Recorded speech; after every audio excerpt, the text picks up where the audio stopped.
what's going on? This is Leanne from teachersbusiness.com, and I wanted to talk to you today about teacher burnout. And what is burnout? Well, burnout is the feeling you get when every time you wake up, you wish it was a snow day and you didn't have to go in. Burnout is when you just don't want to be at work. You don't want to go in. You can't wait to leave when you're there. You don't want to deal with the kids. You don't have the patience to deal with the kids. You don't want to deal with your coworkers. You don't want to deal with your supervisors. It's that feeling of you just don't want to deal with that anymore, and you just don't want to be there anymore. Now, burnout happens for a lot of reasons, and the primary one is that teaching is just very stressful, and that's just a fact. It takes a lot to teach, especially starting teachers, actually. They need to learn classroom management, and they need to learn the rules, and they need to learn what their coworkers are like. And burnout happens to more veteran teachers as well, because things get a little bit boring, and the administration changes or rules change, and things become really stressful to the point where, again, you just don't want to deal with it, and you just don't have the patience to. So I wanted to talk to you about some things that you can do to avoid burnout. And one of those things is to make time for yourself. So teachers are known for putting in way too many work hours, okay? So some people think that teachers don't work hard because we have shorter days, but we work during lunch. We constantly we're talking to people, which is really tough. You know, in most jobs, people just sit in a cubicle.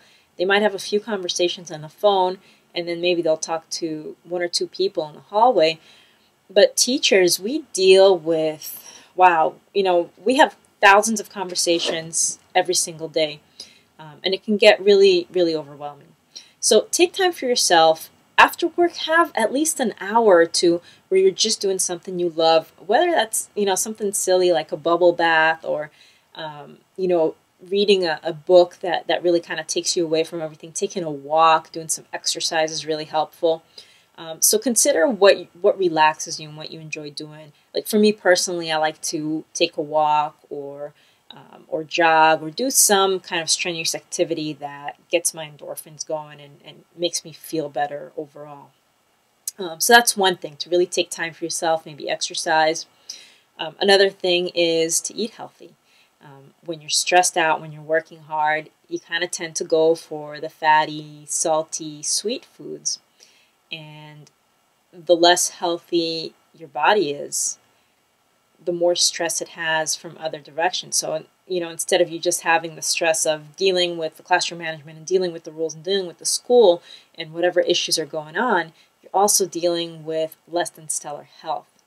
And believe it or not, even if you don't directly feel what it's, if you don't necessarily feel bad after you eat it, which some people actually do, your body doesn't feel really good unless you're giving it lots of fruits and vegetables and drinking lots of water. So treat your body well, and that's going to help you avoid burnout and feel better overall. Another thing that you can do to avoid burnout is to actually go to a workshop. And a lot of times burnout happens when you don't know how to handle something in class, okay? And that's for new teachers. Or for, teachers who have been in there for a while, you're kind of bored, stuff's not really happening. Or maybe something that you've been doing all these years and has worked so well is just not working with this group of kids that you have this year. So do some research, talk to your principal, find out how you can go to some workshops, and possibly your school could pay for it. Maybe you'd have to pay for it yourself, but you'd get professional dates for it. And take some time to learn something new. Like, for example, I taught ESL in high school, and my school in New York sent me to something called QTEL, which was Quality Teaching for English Learners, which was a fantastic course. And every time I went to that workshop, it's always about a week-long workshop, and when I'd go back, I had so many things to try, and it was so exciting to do it with the kids. And it turned, a class that was boring and scary and God, what am I going to do today? Into, wow, I have all this stuff to try. Okay, so having something new can help you reduce burnout. And let's see, what else can we do? So we've talked about, having some alone time, relaxing, doing some exercise, eating healthy, drinking lots of water, learning something new. And finally, just don't be a perfectionist. I know that might sound funny, but you might have a class that's great, and then you might have a class that's just terrible. Take it as a challenge and try to improve things, but realize that some classes are just not going to mesh with you. Sometimes you're just going to have that class that's going to be that way. And so figure out the best way to get through it, both for you and the kids, right? Because the easier it is for the kids, the easier it is for you.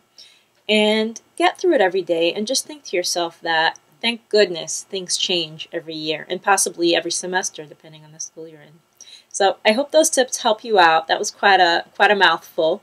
If you'd like to learn more about reducing stress, avoiding teacher burnout, and just other tips for teachers, classroom management, things like that, then please visit my website, teachersbusiness.com.